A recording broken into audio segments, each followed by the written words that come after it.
நிறுவனர் திரு ஆறுமுகம் அவர்கள் புதிய புயல் அறக்கட்டளை மற்றும் மாத இதழ் மூலமாக சமூகத்திற்கு மிக சிறப்பான சேவைகளை செய்து வருகிறார்.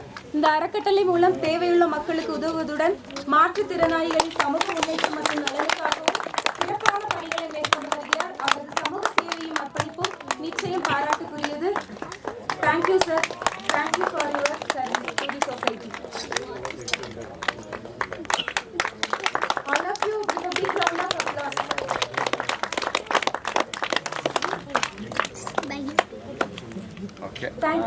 இல்லை, எனக்கு என்ன பேசுன்னு தெரியல. ஏன்னா சாரு எங்களுக்கு வந்து ஒரு 2 வருஷம் தான் பழக்காச்சு. ஆனால் நாங்கள் எதிர்பார்க்கல கூப்பிட்டு சீஃப் கெஸ்ட்டாக போடுவாருன்னு. அப்போ நேற்று கூட சொன்னேன், சார் நிறைய பேர் சுற்றியில் ஆஃபீஸர் இருக்கிறவங்க, வேறு யாராச்சும் போடுங்க, அதனால் இதுக்கு நான் தகுதி இருக்கேன்னா இல்லைன்னு எனக்கு தெரியலண்ணே.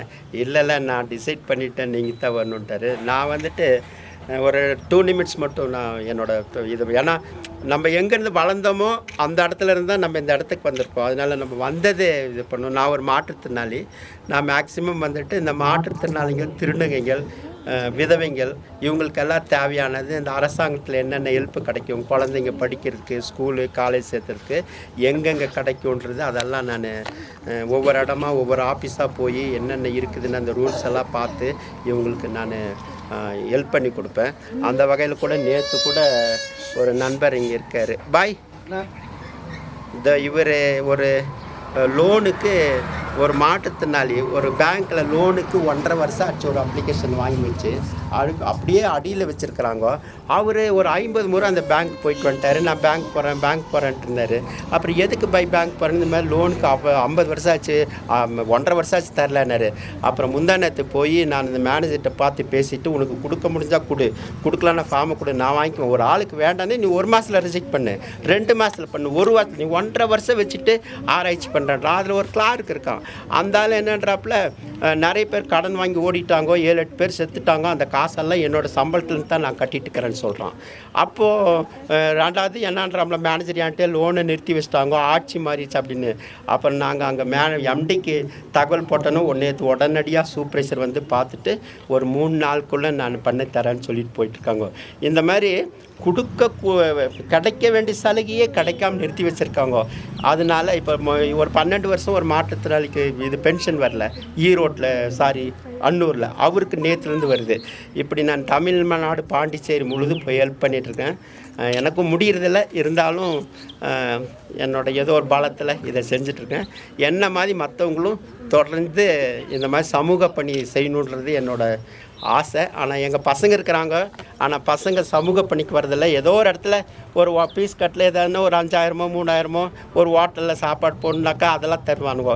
ஃபீல்டில் வந்து ஒர்க் பண்ணுன்ற நான் டைம் பண்ணணும். அதனால எல்லாமே உங்கள் வளர்கிற குழந்தைங்களுக்கு எல்லாம் காரணம்னாக்கா 100 வருஷத்துக்கு முன்னாடி ஒரு மரம் வளர்த்துருந்தாங்க. அந்த மரத்துக்கு அடியில் நம்ம நின்று நிழலில் இருக்கிறோம்.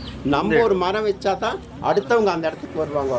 அதனால நம்ம வந்துட்டு எனக்காக கிடைக்குதான்னு எப்பவுமே பார்க்கக்கூடாது. நம்ம ஊன்றக்கூட விதை மற்றவங்களுக்கு கிடைக்குமான்னு நம்ம பார்க்கணும். அதனால் எல்லா சமூக பணியில் நமக்கு எவ்வளோ முடியுதோ, ஒரு நாளைக்கு 1 மணி நேரமோ 1/2 மணி நேரமோ 5 நிமிஷமோ 10 நிமிஷமோ செய்யணுன்றது என்னோடய ஆசை, வேண்டுகோள். அதை மட்டும் சொல்லிவிட்டு எனக்கு இந்த வாய்ப்பை கொடுத்த ஐயா அருண்குமார் ஐயா அவர்களுக்கு ரொம்ப நன்றி தெரிவிச்சுக்கிறேன். அப்புறம் என்னோடய நிகழ்ச்சிக்கு இந்த மாதிரி நாங்கள் கொடியேற்றுறோம் கெஸ்ட்டாக போட்டிருக்காங்கன்னு கோத்தகிரியிலேருந்து இவர் வந்திருக்காரு, 40 வருஷம் நண்பர். பின்னாடி அது பால்ராஜ் வந்திருக்காரு கோயம்புத்தூர்லேருந்து. நான் 4:30 மணிக்கு எழுப்பிவிட்டவரை. அவரோட தம்பி வந்திருக்காரு. அப்புறம் எங்களுக்கு 20 வருஷமாக இருக்கார், அதோ நம்ம பின்னாடி இருக்கார் ராம்கிளி. நாங்கள் இந்த ஃபீல்டுக்கு இதோ கை தூக்குங்க ராம்கிளி. நாங்கள் இந்த ஃபீல்டுக்கு வர்றதுக்கெல்லாம் இவங்கெல்லாம் கடினமான உழைப்பாளிங்க. அப்புறம் பாலகணேசனும் உங்களுக்கு 20 வருஷமாக இருக்கார் கூட. இந்த மாதிரி வந்து 100 பேர் இருந்தோம், எல்லாம் பிரிஞ்சு போயிட்டாங்க. இவங்களோட உழைப்பை வந்துட்டு நான் உருகிறேன்னு கூட சொல்லலாம். ஏன்னா நான் தனி மனுஷன், இவங்கெல்லாம் சேர்ந்ததுனால தான் பண்ண முடியுது. நீங்களும் பண்ணணும்.